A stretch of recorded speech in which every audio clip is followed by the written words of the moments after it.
Buenos días. Ánimo.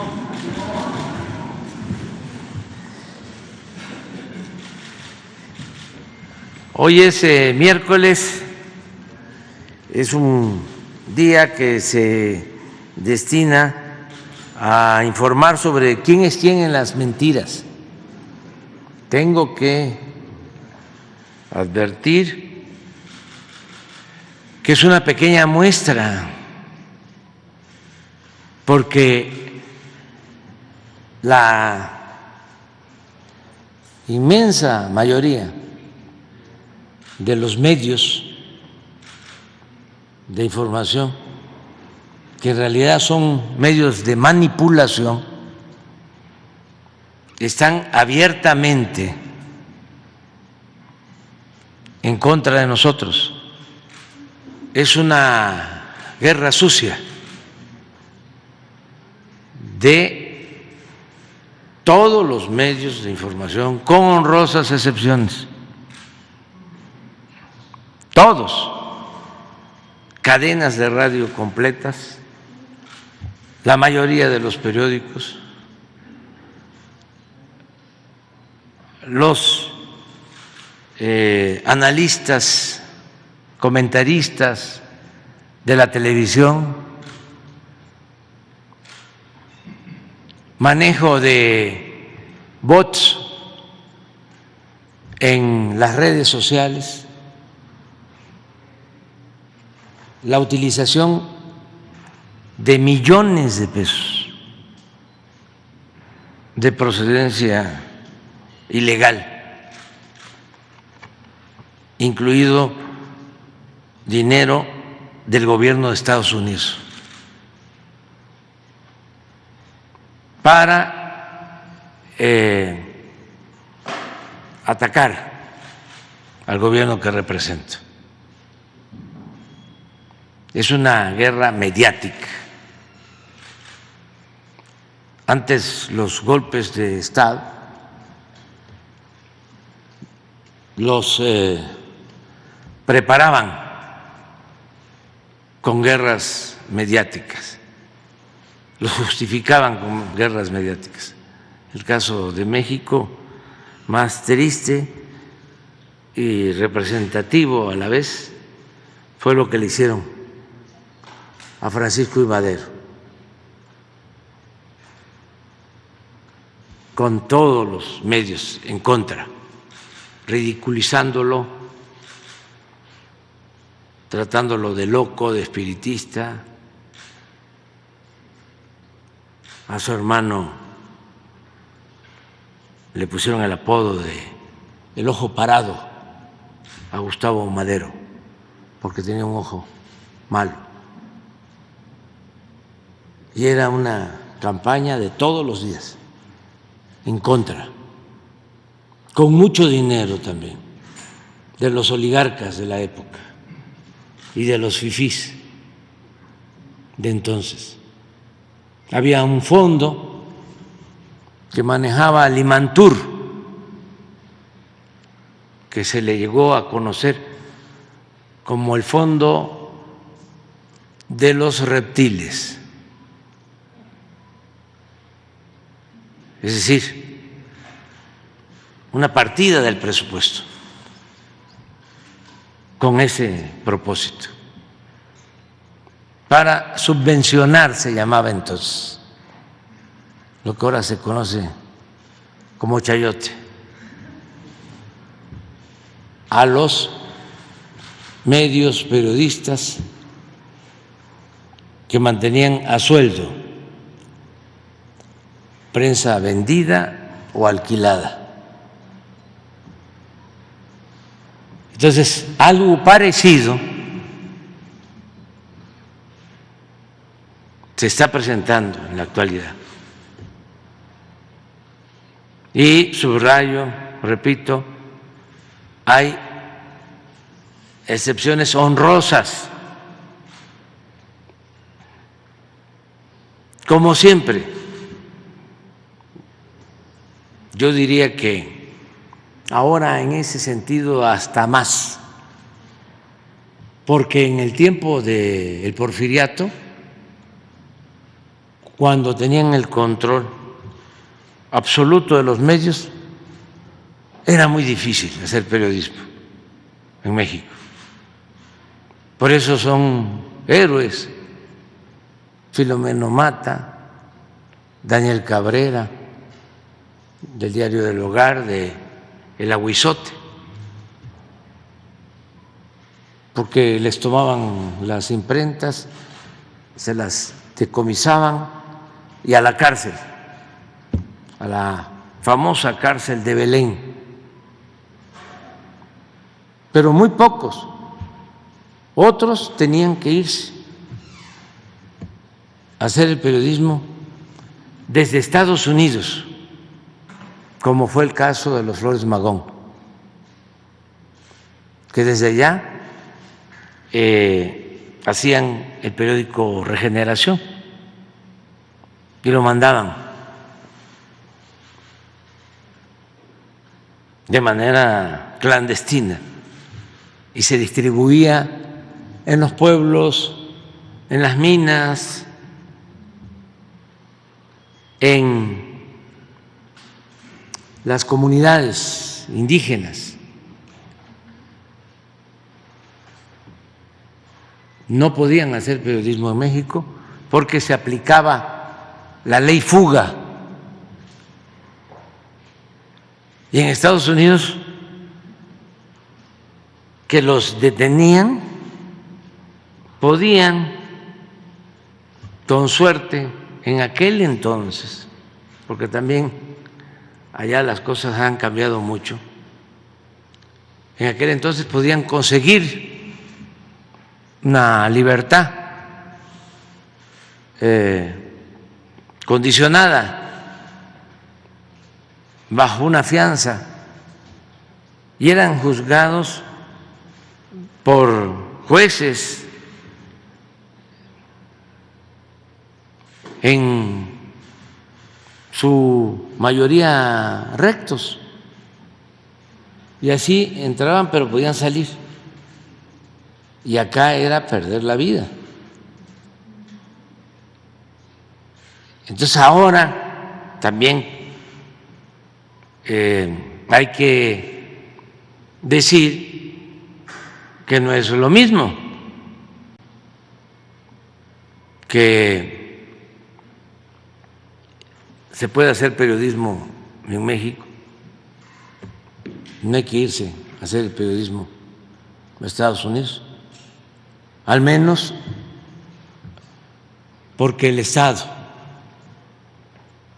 no persigue a periodistas, no hay represión del Estado hacia la prensa, hay libertad absoluta.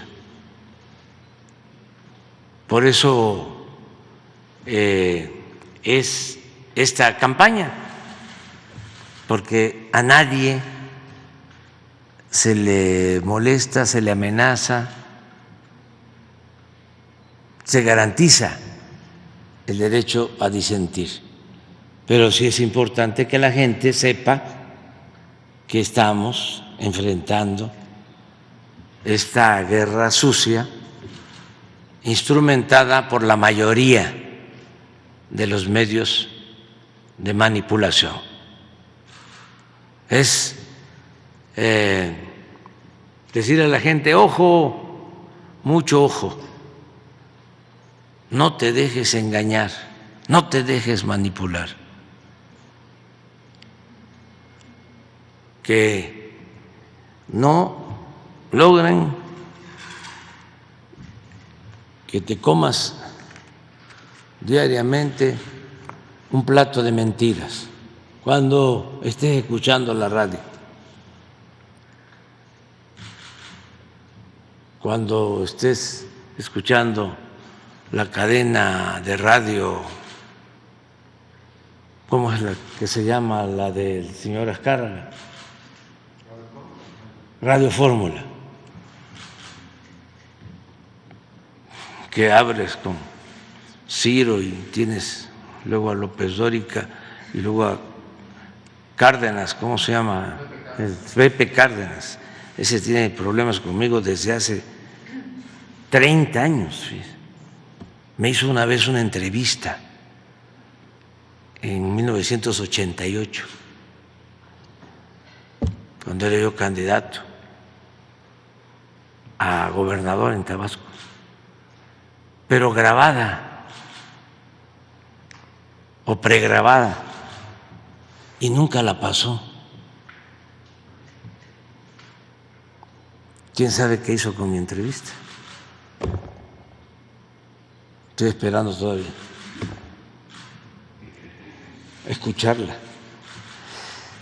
La enlató en el 88. ¿Cuántos años tiene eso? Como 30, ¿no? 35 desde entonces. Entonces sale Ciro en la mañana con una información y nada sincronizado. Entonces el que va en la radio en la mañana, Ciro, ¿no? Mediodía, López Dóriga, y en la tarde le recetan a Pepe Cárdenas. Entonces los dejan así, los aturden, porque una mentira que se repite muchas veces, decía Goebbels, el propagandista de Hitler, puede convertirse en verdad. Y es la misma técnica, ¿no?, que se ha padecido por mucho tiempo, y es lo mismo de ahora. Como ya no puedo hablar mucho porque me cepillan los del INE, los del Tribunal Electoral, voy a tener una sección nueva que se va a llamar, a ver si me ayudan con el nombre, ¿no? Yo estoy proponiendo que se llame, no lo digo yo, y nada más lo ponemos aquí, ¿sí? O sea, de lo que dicen, para que la gente tenga información, porque también sucede,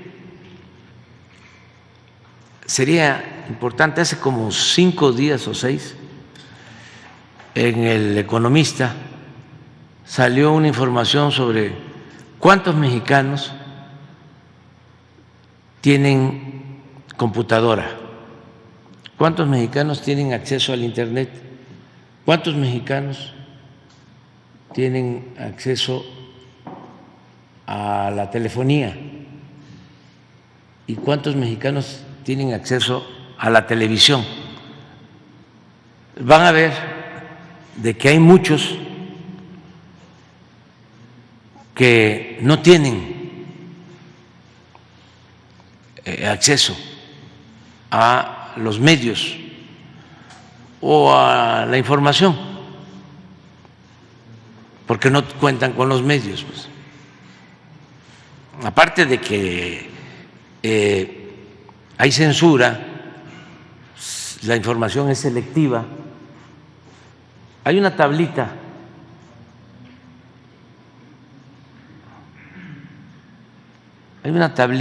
sobre unas gráficas. Entonces, se da a conocer nada más lo que les conviene. Hay muchas cosas que se ocultan, por eso es bueno que aquí se transmitan noticias importantes para que la gente se informe más. A lo mejor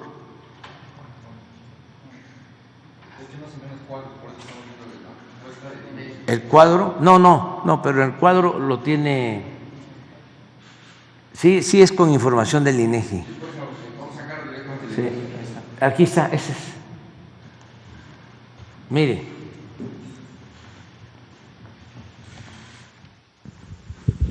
Esto es para tener una idea, ¿no? En telefonía, en el medio rural, teléfonos, solo el 88.8, es decir, hay 12%. Estamos hablando de 12 millones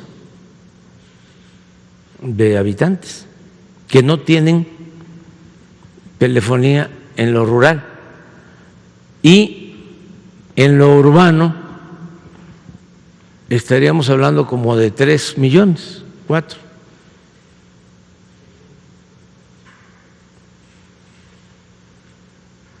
Que no tienen teléfono. La televisión en lo rural llega al 81%, 81.7%. No olvidar que somos 128 millones de habitantes. Es decir,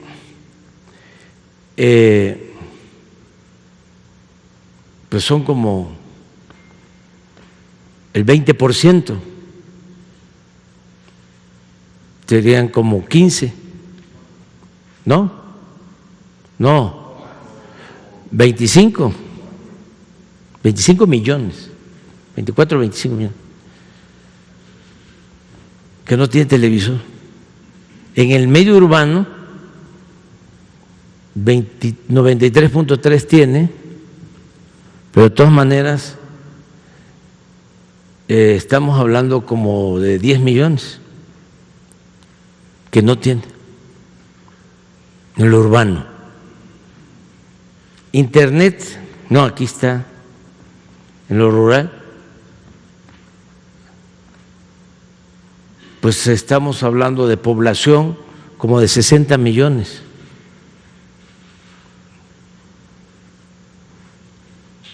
Un poco más, 70, que no tiene. Y en lo urbano, pues sí, como 30 millones que no tienen internet. Computadoras, solo el 20.5. O sea, aquí sí, como 100 millones que no tienen. Y en lo rural, la mitad, como 60. Esto es importante, porque a veces pensamos, por ejemplo, los que se manejan en redes sociales, se piensa que todo el mundo está informado. Si sacamos aquí el promedio, estaríamos hablando del 60%, 65%, 35% no tiene, y no todo el Internet se usa para la conversación de redes sociales, es un porcentaje menor. Entonces, por eso sí hay que difundir todo. Les voy a poner un ejemplo, y así vamos a empezar la nueva sección. Le vamos a pedir aquí a Elizabeth que nos espere, por favor, y a Martí Batres, nuestro jefe de gobierno. Y digo nuestro jefe de gobierno porque yo vivo aquí.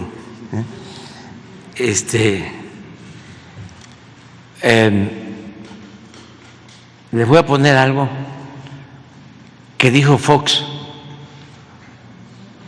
el lunes. No lo dije yo, para que no me vayan a cepillar, sí. No lo dije yo. Vamos a empezar. Pero esto ayuda mucho a comprender el fondo de nuestras diferencias, el por qué somos distintos, cómo existen dos corrientes de pensamiento, dos maneras distintas, contrapuestas de concebir a México y al mundo, dos proyectos distintos y contrapuestos de nación.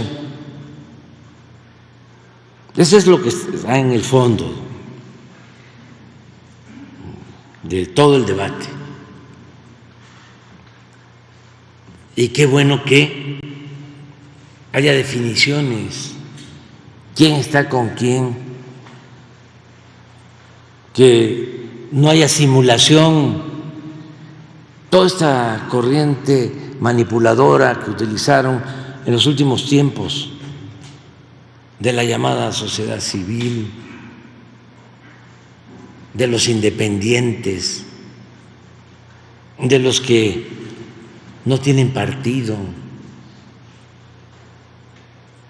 cuando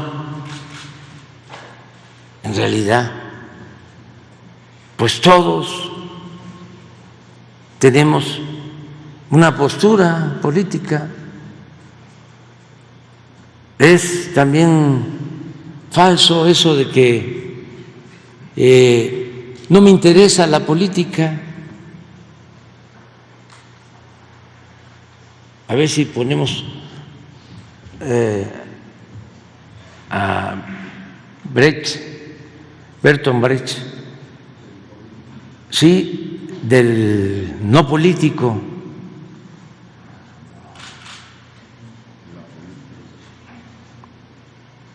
Del que dice no ser político.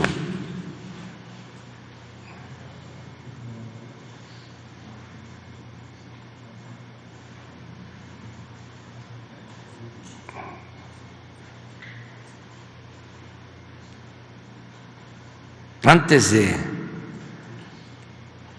poner a... Fíjense lo que dice Bertolt Brecht. El peor analfabeto es el analfabeto político. No oye, no habla, no participa de los acontecimientos políticos, no sabe que el costo de la vida, el precio de los frijoles, del pan, de la harina, del vestido, del zapato y de los remedios dependen de decisiones políticas.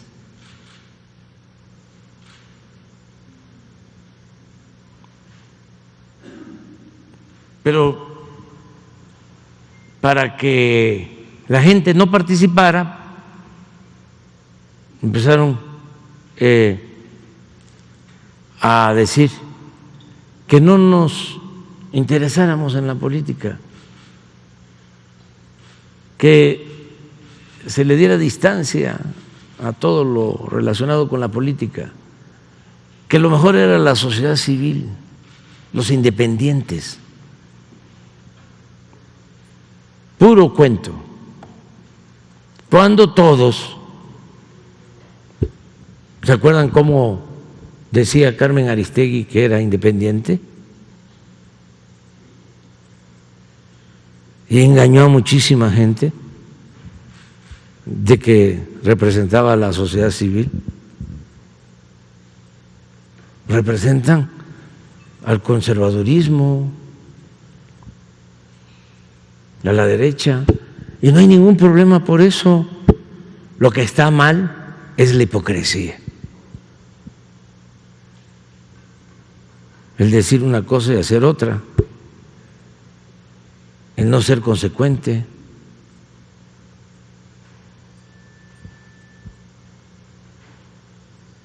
finado Fidel Velázquez del PRI decía: soy charro y qué. Pero en cambio, los del PAN se dan baños de pureza. Y su doctrina verdadera es la hipocresía. Es mejor, ¿no?, que todos nos definamos, que andar ahí como el robalo, que es el único pez que se maneja en dos aguas. No a la política robalera. Definirnos. ¿Cómo se define Fox? Ahora sí, no lo digo yo.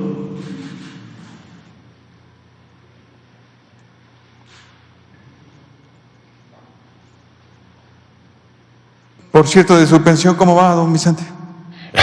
Pues batallando para sobrevivir económicamente. Sí me ha costado trabajo, la pérdida de la pensión, la pérdida de los apoyos de talento y de recurso humano y la pérdida de los seguros, el seguro de gastos médicos mayores. Andan sobre 100,000 pesos mensuales a mi edad, el seguro de gastos médicos mayores, yo ahora tengo que pagarlo yo. Y la gente dirá, pues qué bueno que lo pague usted. Pues no es así. Los presidentes deben de tener tranquilidad, los expresidentes igual. Sucede en todo el mundo, no hay que mandarlos a la hoguera porque luego se portan mal. ¿Ese derecho entonces debe ser restituido después del 2024? Sin duda, sin duda. Igual que la libertad en la cuestión de sueldos y salarios o la competitividad en los sueldos y salarios. ¿Deberá entonces AMLO recibir esa pensión? Ese cuate no necesita, si él dice que vive sin nada, entonces la pensión ya la tiene, ya se hizo justicia a sí mismo. ¿Se irá a su rancho? Yo creo que sí, va a ser tal la derrota tan inesperada para él que le rompe todos los planes que pudo haber tenido de continuidad. En todo caso, ¿el próximo presidente o presidenta deberá investigar a AMLO para legitimizarse? Seguro, seguro. Y debe ser un golpe inmediato y rápido. No solo él, los otros ratas que andan ahí. Por violaciones no solo de robar dinero, por violaciones flagrantes a la Constitución. Usted que ha estado en el mismo lugar, don Vicente, ¿los generales le ordenaban qué hacer? Otra pregunta súper interesante. No son los generales y habría que conocer cuáles andan del lado del que está ahí con las montón de medallas y montón probablemente de dinero, porque lo han maiciado más que a nadie. ¿Debe ser investigado entonces los altos mandos por enriquecimiento iluso y actos de corrupción? Sin duda, sin duda. En fin, ¿sobreviviremos a la cuarta transformación? Sí, con un país marchito, destruido, una apatía de la gente por la política, por el gobierno. Hay que reconstruir un futuro alegre, un futuro optimista, un futuro real que este país puede tener, debe tener, y alguien se lo tiene que traer. ¿Usted sobrevivirá? Yo, pues, espero que pasar de los 100. ¿Cómo debemos despedirlo? Con un beso y un abrazo. ¿Cómo me tienes que despedir del programa? Ojalá con buena información para la gente. De la vida, repito, me queda un tramo que recorrer, espero largo. ¿La advertencia para el país? Ojalá y Xóchitl nos cubra eso, de que los huevones no caben en el gobierno y tampoco en el país. Ya se acabó que estés recibiendo programas sociales. A trabajar, cabrones, como dice Xóchitl. A ver, repite eso último. Eso está interesante. No.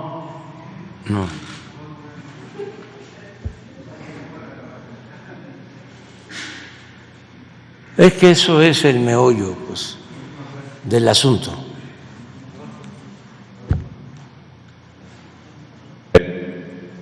Eso, de que los huevones no caben en el gobierno y tampoco en el país. Ya se acabó que estés recibiendo programas sociales. A trabajar, cabrones, como dice Xochitl. Ahí está. Bueno. INE, IFE, ya me di por notificado, ¿eh? No voy a decirlo yo. Bueno, ahora, ¿lo vas a decir tú? Sí.